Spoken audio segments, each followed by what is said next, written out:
Hello everyone, I am Phoenix Tremaine, and I want to talk about something. First off, if you haven't done so, please take a minute to subscribe.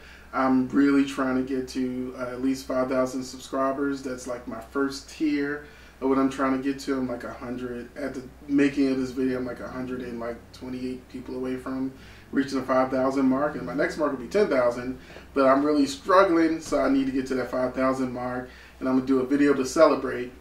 But you're here to talk about Khia and Michelle Brown. And we need to talk about the issues that they have brought to light and how divisive they're shaking up the gay community, the black community, SGL community, if you want to refer to it that way. So it's very problematic, and we need to talk about it. And let me tell you, I'm talking about it on here now, not because, because I know T.S. Madison, who I love, said, all y'all making all this money off of me and doing all these videos. And, well, my Khia and T.S. Madison video, because they were in D.C., which isn't too far from me, and I was going to go, and I didn't because I knew it was going to be a mess, and it was. And so I just decided to do a video about it. And let me tell you, I got like 2,100 views from that video, and I made a whopping $6.18 off of that video. So I'm not doing Khia videos. Well, this isn't really about Madison that much, but I'm not doing these videos, this video in particular, because I'm trying to cash out on what they're going through, because I only made $6 from the last video. So this is really about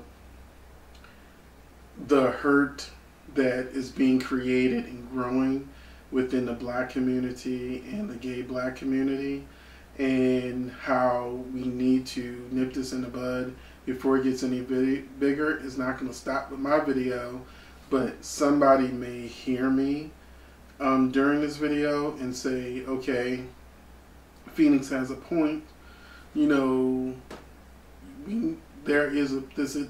is problematic.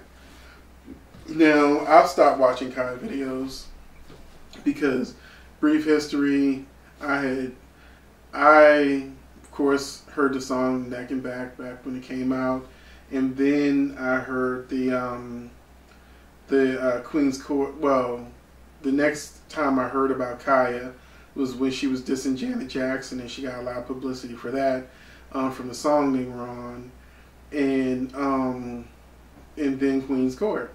So I know Khia, but until the Queen's Court, I never really got a major dose of Khia. And it was funny watching the Queen's Court, the whole roasting and gag thing. Did it go too far? Of course it did. Did I laugh? Yeah, I laughed, which,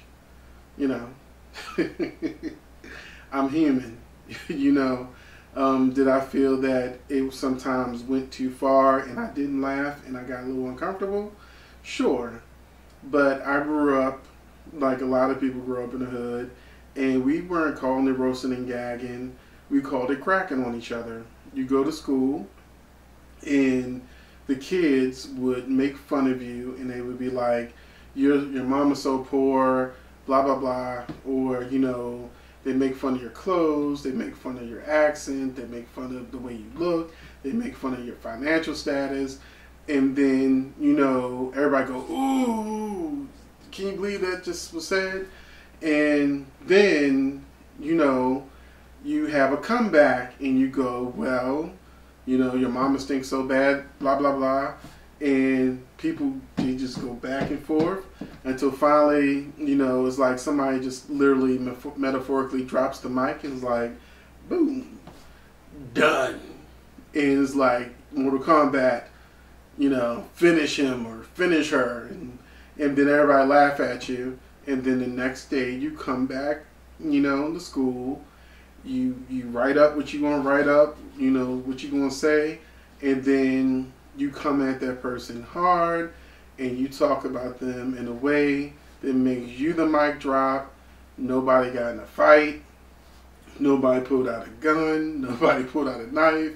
It was just people cracking on each other, and then life goes on. You know, I know now people are very sensitive and getting their feelings about everything. And so when I listen to Khia's roasting gags, I say to myself, well, I kind of grew up probably the same way Khia grew up, especially with her being in a rap game.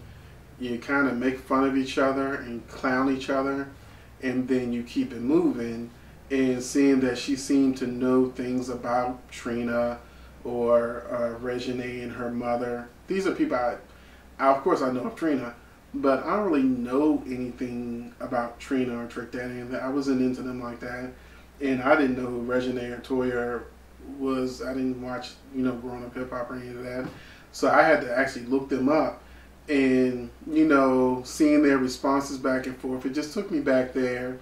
Some of it, you know, they would retort like Khia Michelle would say, make a video, and I'm like, uh-oh, Queen's Court is about to tear her up. And it was fun because I didn't take it really serious, you know, and that's what allowed me to just sort of like indulge in it. But at the same time, I have my quota of what I can take. Things just got too nasty. And I realized that now in the Queen's Court, even though they're separate gag order in Queen's Court, it's gotten to the point where it's gotten nasty, it's gotten personal, it's not cracking on each other, it's not being comical, it's being nasty and rude. And the thing about when a person cracks on you, or jokes and gags or whatever we call it, there's usually no malice behind it. But now I think that a lot of underlying prejudice and underlying malice is surfacing, and that's why there's so many people out there that are turning against Khia, you know, because I mean, the last video I watched of Khia, she said, "This is how I've always been. Y'all were laughing when I was making fun of, like, you know, Wendy Williams, and then you're gonna get upset because I called, you know, Madison Mandy or something." And in her own way, she made sense, but at the same time, you know, this is the tone of the conversation has changed. And I think my breaking point, because I'd already decided after that video I was going to take my Khia break, you know, as I think many people will, and I wish her the best. But you know, it was sort of like seeing her with the gay guys while she's making fun of gay men, you know, and gay people and gay culture. You know, I was looking at it and I was like, you know, the guys there, I don't know them or anything like that, but I mean, if people think that you're a celebrity or got some kind of shine, yes, they're going to flock around you and be around you, even if you're not doing the right thing. And, you know, those guys will disappear if, you know, she's not hot no more. But it was Michelle Brown that disappointed me the most. And because Khia is just being Khia. And you can't, you know, you can't hate on Khia for being Khia, but you just got to recognize her hustle. And Khia's hustle is, you know, she's trying to get her bag and she's trying to get her money, you know, and she's trying to do what she's got to do. And as she said in a video earlier than that, you know, when she was asked by her friends or associates or whoever they are, why are you hanging with these, like, F words? She's like, you know, I'm making my money, or whatever she said. I can't remember the phrase, but y'all know what I'm talking about. And, you know, so it really was an eye-opener that, you know, Khia sees working with the gay community as just another hustle. In that, you know, she said little things like, you know, you've got mental disorder, and, you know, the whole thing about the ass is connected to the brain, all this kind of stuff. All these little things that people are saying, I feel like she obviously believes it, you know, and even in Queen's Court, things she was saying was problematic, but because she was with Madison, you kind of like sort of like shook it off like, well, you're sitting with Madison, so you can't be too serious. So I think a lot of people just didn't take her seriously and allowed them to enjoy the overall show. But you know, I had to think of it this way: what if she was white? What if a white person was sitting there saying the N-word, and I'm just using these N-words to get where I need to go, and, you know, F them, you know, and whatever. you know where I'm going with this. You would lose your ever-loving mind. You would say this person is racist, this person is prejudiced, you'd be boycotting them, you'd be creating memes against them, and prejudice is prejudice, no matter who's saying it. You know, no matter how you make it a joke, you know, there's just a level, like, comedians can have uncomfortable material and uncomfortable jokes, but when you seems like you're coming from the heart, and this is how you honestly and truly feel, and it's not a joke, and it's like, when I'm in my talk show, The Hard Truth, we talk about a lot of stuff. And one of our topics was, there was a restaurant that said no N-words and no F-words. So, and the question was, would you patronize that restaurant and force them to serve you, or would you boycott them? And, you know, there's a mentality of trying to force someone prejudiced to serve you, even though they're going to spit at your food, wipe the ass with it. You know, it's like, you know, why are you so desperate to give your money to somebody who doesn't like you? Why are you so desperate to give your money, your time, your views, your likes, your shares to somebody who wouldn't spit on you if you were on fire? You know, why are you doing this? And the other thing is boycotting. And it's like, in boycotting in this sense is, I'm not clicking on your video because I'm not giving you YouTube money. You know, I'm not going to, you know, help you pay your bills when you're in a house of lies, when you're in a house of prejudice, when you're in a house of hate. You know, I'm not going to add another brick to that house. And that's why I just totally cut off, you know, looking at those videos, because I'm like, you know, you can have fun, you can roast, you can gag, you can joke, but when it comes from the heart, and it's different. And you've got to know yourself and your tolerance level. I can't watch Love and Hip Hop no more, because at first it was fun to watch, but now it's just coonery. And, you know, once you get to the point, or an age, or wisdom, or whatever, you realize I can't continue to even bring this into my space, because it is coonery.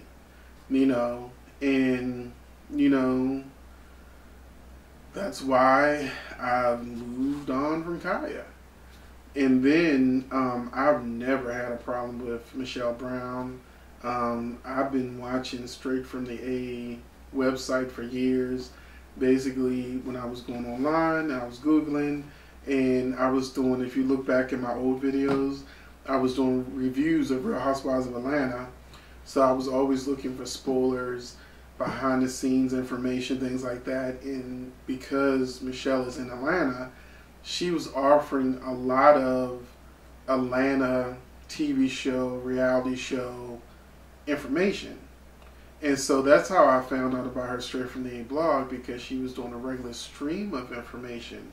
So I just saved it to my favorites, and I have a whole gossip section in my favorites. And in that folder is, grapejuice.net, Gossip, TMZ, all of the major sites. And right in that list is straight from the A, because if anything is happening on Real Housewives of Atlanta, I don't really watch a lot of Atlanta shows anymore, but you know what I mean. That was in the list, and so I didn't never really know who she was until the YouTubers, because I know other YouTubers, and they were like, Michelle Brown and Funky Dineva, and they were going at it, and he was doing coke, and in her apartment, and he messed her apartment up, and she was crying, and I thought that was just like a travesty. Like, how could Funky Dineva do that to Michelle? And I mean, I don't know if Funky Dineva's admitted to using drugs, but when a person is using drugs, they do some messed up stuff. So, I was like, okay, and I started paying a little bit more attention to the person behind the website. And so, I saw that Michelle didn't come off as a person who was prejudiced or homophobic or anything like that. Until I was watching a video of Michelle talking about T.S. Madison. And T.S. Madison, as I've seen the T.S. Madison videos, has never come after this girl. And she claims she's not like a Khia fan or even on Khia's side, but she has been making these stream of videos that have gotten nastier and nastier until she finally started calling T.S. Madison, things that are problematic. He, she, it, things like that. You don't call a person an it.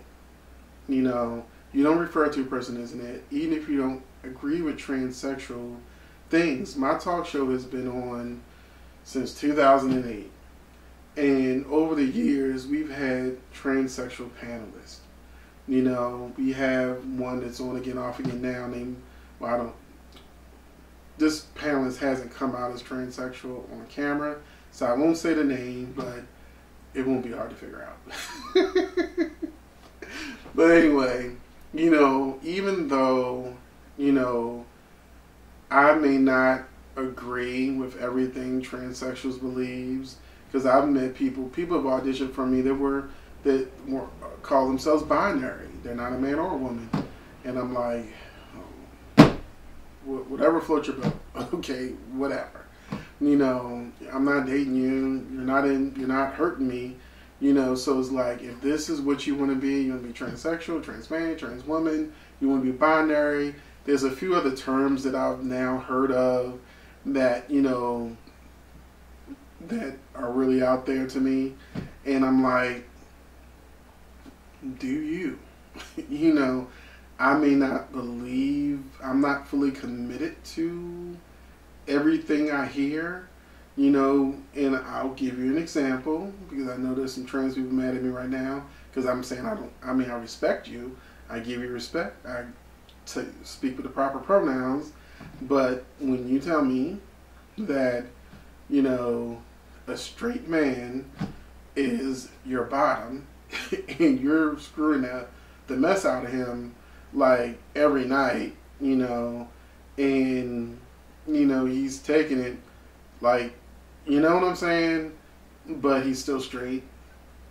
And then the way it was explained to me is, it's the same as if a biological woman, because I refuse to say cisgender woman, because I feel like, no, just say biological woman, no. I don't like the word cis, because it reminds me of like cancer. I don't think of cis men or cis women. It just sounds, I don't like that term, so I personally don't use the word cis. You're a man, you're a woman, you're a biological man, you're a biological woman, you're a transgender man, you're a transgender woman, period. By my terms. And I will refer to you as man, woman, he, she. I'm not going to say it, because you're a person, you're a human being with feelings and thoughts and emotions, and you're just like in slavery times, black people weren't even considered human beings. You know, we were considered less than. So I'm not going to do that to another class of people. You know, it's not right. And if you really do believe in God, you know that that behavior is not right. That behavior is evil.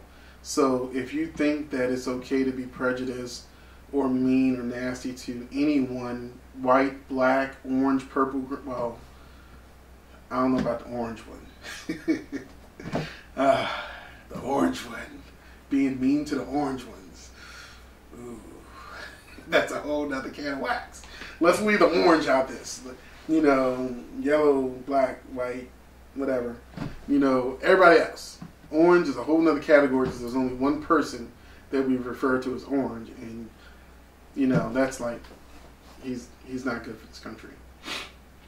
But, you know, transgender people, I worked with a transgender woman who I knew back when she was just a gay boy, you know, way back when we were teenagers. And, you know, lost her job because she was using the women's bathroom instead of the men's bathroom. And they thought she was a woman, but when they found out she was a trans woman, she got fired. So I understand trans issues and trans rights and all this kind of stuff. But, you know, it's certain things that just mentally I don't process well. A man getting screwed or sucking or doing whatever with a biological penis, you know, I don't think you're bisexual. Let's just put it, let's just say that. But straight, no. But anyway, so that's the certain things that I personally have issues with, but that's me, and people have to respect me because I'm not going to disrespect you. Just because I don't co-sign 100% or agree 100% with what it is, with everything you agree with, that's because we're people. We don't always agree. We don't all have to think the same, you know. That's what makes us different. That's what makes us special. You think what you think, I think what I think. And as long as you stay in the realm of respect, we're cool. If what you're thinking is hate speech and evil and want to hurt people or kill people or deny people their rights, then okay, now we have to fight oppression. But if you say, okay, I don't agree with this trans stuff, but I'm not going to disrespect you, call you out your name, or refer to you as something that you're not. So I'm not going to call you an it. I'm going to call you a human being. I'm going to call you Tracy, or I'm going to call you Juliet, or I'm going to call you Joe, or whatever you've transitioned to. You know, and I'm going to use your proper pronoun that you're requesting because I'm giving you respect as one human to another. That's where Michelle lost me. Is because now it's not fun and games no more. You can dislike T.S. Madison, but you don't disrespect the entire community. You know, because you're making black women look bad in general. Just like we want to protect black women and we want to protect, you know, black women's rights and we want to protect black women's beauty. You know, and if you follow me on social media, you know that I periodically post, you know, several times a month, beautiful pictures of beautiful black men and women of all shades, because you don't have to just celebrate black history and black beauty in February. You do it all year long. So I purposely choose the pictures I choose because I want to show that there's all types of beauty in the black community, whether you're light skinned, dark skinned, or in between. And the only way we can come together as a black community is to respect one another. You don't have to agree with one another, but you have to respect each other. And I've lost respect for Michelle because she's shown disrespect for a black person in the black community as well as a black person in the trans community. And I don't care how many gay friends she has. It's disrespect is disrespect. So I can go on and on and on and on, but you know, the behavior, the language is problematic.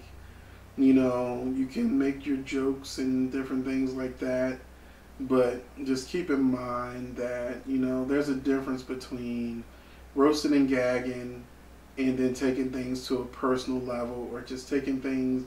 I mean, people like Khia don't think you can never go too far, and that's why she's Khia, and that's why she hasn't. While Madison is out there on Star in Australia, and you know, on different stages and talk shows, and doing what she's been doing for years, overcoming the whole prostitution and porn, and to actually be in the mainstream and accepted.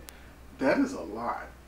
That is a lot. In knowing trans people, who I actually went out there with a trans woman, the one I mentioned earlier, and you know, she was getting me to film a documentary about the trans women who can't get jobs, and so they have to turn to prostitution.